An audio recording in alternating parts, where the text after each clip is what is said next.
Populism, that's a bad thing, right? All about Nazis and Trump and Brexit. Or is it? Hello there, you 5.4 million awakening wonders. Thank you for joining me on this journey with all its complexity, with all of its nuance, with its ongoing processes that we participate in together. If you want to come see me live, you can come and see me live. And if you're not a member of my mailing list yet, please click on the little link in this video to become a member of my mailing list. Today, I'm going to talk to you about populism, based on a conversation I had with Thomas Frank, a great author who's written extensively about the subject. Populism, a much maligned term, typically understood to be a right-wing movement based on false and undeliverable promises, is a misunderstood political philosophy that might indeed be the key to unlocking the bipartisan deadlock in most Western countries and possibly throughout the world. Because what should democracy be if not a representation of the views of ordinary people? Populism offers just that. In this conversation on my podcast, Under the Skin, available exclusively from Luminary, you can get it on Apple, all sorts of places you can get it. Me and the author, Thomas Frank, talk about the history of populism, a movement that emerged out of the agricultural and industrial unions in America and for a while threatened to create the kind of politics that many of us still yearn for to this day. A politics where we can be free to live traditional or progressive lives, where we can be connected to our community and have a meaningful investment in it. Have a listen to Thomas talking in this section where he explains how populism came about and how it might yet be relevant still. You talked about the agricultural populist movement that I think coined the term populism. Yeah. One of the things I'm interested in is how populism has come to be a kind of dirty word. And do you think that's an indication of this abiding loathing that the professional class has of ordinary working people? Oh my God, yes, of course, absolutely. It became they made it into a stereotype. They took the name of a really of a brave and even noble movement, the people who made up the word, and turned it into an insult. So this has always been, just to take a few steps back, populism has always been a subject, a sort of an obsession of mine, because I'm from Kansas. This is where I grew up. And it was a movement that back in the 19th century, Kansas was a pretty radical place. Was always signing up for this or that radical movement. And in the 1890s, the farmers in Kansas got together and started a political party, took over the legislature, tossed the Republicans out. It was quite dramatic. And their party was called the People's Party, but they said, that's kind of a clunker of a name. We need to think of a better name. And one day I was actually, I did the research and discovered where and when they came up with the word, and it was on a train traveling from Kansas City to Topeka. This is a road that I've never ridden the train from Kansas City to Topeka, but I've driven that road many, many, many, many times. But it was on a train ride from Kansas City to Topeka, and these guys in the People's Party were sitting around trying to come up with a name. And one of their friends who spoke some Latin said, the Latin word for people is populace. Why don't you call yourself populists? And they were like, that's a great idea. And within days, they had it in their newspaper. There's just some newspaper, populists, the People's Party had a lot of newspapers, this reform movement in Kansas. They had newspapers in every small town. And for whatever reason, the Kansas State Historical Society collected all those papers. And so they still exist. You can read them. And there was one in some tiny town. Like population, like 500 people, or fewer than that actually. And they used the word populist. Like this is days after this train ride in 1891. They used the word populist with a big exclamation point, gigantic type, populist exclamation point. Are you a populist? They loved this word. They knew they were on to something right away. They were very proud of it, and it caught on.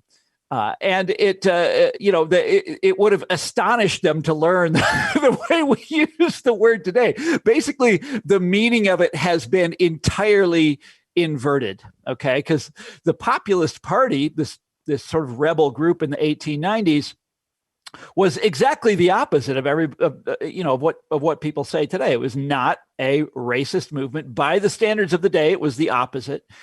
It wasn't well, I mean, you go through it. It was, it wasn't authoritarian. It was deeply democratic. It was profoundly democratic. They wanted to give everyone the vote. They wanted to protect do all this stuff. They wanted to give, among other things, they were the first political party to demand women's suffrage. They had women leaders, which was extremely unusual for a political party in fact, they didn't exist in American politics in the 1890s. They were the only ones that did that. But you go right on down the list. It was a profoundly democratic movement. But immediately the country, the people who own America first they laughed at it, right? They were like, this is a silly, ridiculous movement coming out of Kansas, which is a ridiculous place. And but by the middle of the 1890s, it was not a joke anymore. It looked like this movement of farmers and workers might actually win. How much time is that, from inception to significance? About 5 years. Wow. So the 1890s when they first appear on the scene. And 1896 is the sort of peak moment when the country is basically as polarized as it's possible for a democracy to get. People are, just so angry with one another. The people who run America are turning against populism en masse and denouncing it. And there's this coming together of the elites. Sure, I should go back and tell some of the details of the story because it's kind of interesting. It's kind of fun. So this movement is a movement. It's a working. They're very upfront about this. It is a movement of working class people, meaning farmers and industrial workers, coming together against monopolies, against the power of bankers, trying to demand a more democratic electoral system. All this stuff. This is what populism was about. And they wanted, serious government intervention in the economy. They wanted the government to nationalize the railroads, nationalize the telegraph system, stuff like this. A lot of criticism of the media was involved in this. They were very critical of the big New York newspapers of that time.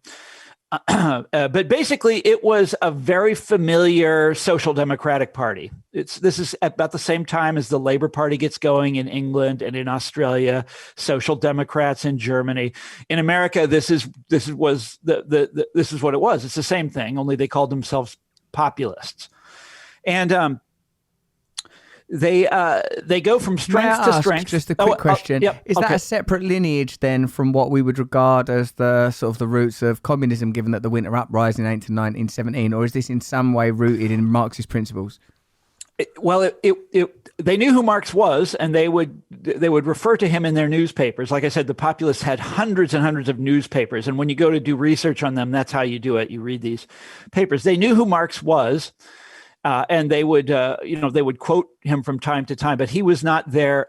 What I've learned about Marxists is that they regard Marx as as the great genius, the man who figures everything out. Populists did not think that. They were for them, the great genius was Thomas Jefferson, the man who wrote the Declaration of Independence, and various other people like that. They liked Henry George, for example. There were some people associated with the British Labour Party that they really admired, but their name escapes me now, but they were not particularly Marxists. That you could call them socialists. That would make sense in describing a lot of their leadership. Anyhow, they're a movement of farmers and workers. It's very hard times for farmers in America back then. It was like permanent hard times for farmers. And the idea was, let's figure out a way out of this, and let's use politics to solve the problem. I mean, it makes sense, right? And the ruling elite of America, like I said, first they laughed at them, but as populism went from strength to strength, and then terrible things started to happen. The economy went into a terrible recession. You had these gigantic strikes in America, including one that was as close to a general strike as we've ever seen. It was a railroad strike. They shut down everything. This is in 1894. And the leader of it, a guy called Eugene Debs, was a populist and then later became a leader of the Socialist Party in America. That's years later. There was the first ever March on Washington of unemployed people, also led by a populist. All of this stuff started happening. And then big national election year comes, 1896. The president at the time was a Democrat, a guy called Grover Cleveland. The Republican candidate was a guy called William McKinley. And they agreed on the important issues of the day, which were you defend banks, you defend what was called the gold standard. You know what this was, right? The gold standard. This was No, it's a good time for you to explain that. Thanks. Yeah. So the dollar was based on the price of gold at the time. So was the British pound. So were most, a lot of other currencies around the world. There was a universal gold standard. And the problem with the gold standard is that the supply of gold doesn't increase very much. Gold is rare. And so the price of gold doesn't increase. And this is the 1890s. The American economy is growing by leaps and bounds. This is one of the great, boom periods in American capitalism, or it was until the recession started. But anyhow, so the economy is growing, the American population is growing, and the money supply is staying the same. And what that means is that the number of dollars in circulation can't, keep up with the growing economy. And so the value of the dollar grows and grows and grows. And this is called deflation. It's the opposite of inflation, And deflation is something that is considered by economists to be absolutely disastrous. It crushes people who borrow, and that's most of us. And farmers in the 1890s were a debtor class. They borrowed all the time. They borrowed every year. That's how it worked when you were a farmer. And deflation was bad for a lot of other people as well. Anybody that borrowed. It was great for bankers, by the way. But both the Republican and the Democrat in 1896 say, no, we are standing solid for the gold standard. There's going to be no reform while we are in charge. Never in a million years are we going to allow any of this stuff to happen. And then something absolutely crazy happened. I hope you enjoyed that conversation between me and Thomas Frank. If you want to hear the rest of it, perhaps subscribe to Luminary and get under the skin. I do an episode every single week, plus a guided meditation. If you can afford it, why not subscribe to it? Otherwise, continue to enjoy free content here. Let me know what you thought of this conversation in the comments below. I'm always interested to learn what you feel about these conversations. Remember, I told you, click on that link there and you'll be on my mailing list and I can communicate with you continually. Live events, streaming events, a new movement that is being created before your very eyes and for your very soul. If you enjoyed this conversation, why don't you have a look at this video or this little video over here? They're both good. If you want to come and see me live, if you happen to be in the UK, there's a link in the description to come and see me at a few beautiful places over the next couple of weeks. But more important than any of this stuff is that you please stay free.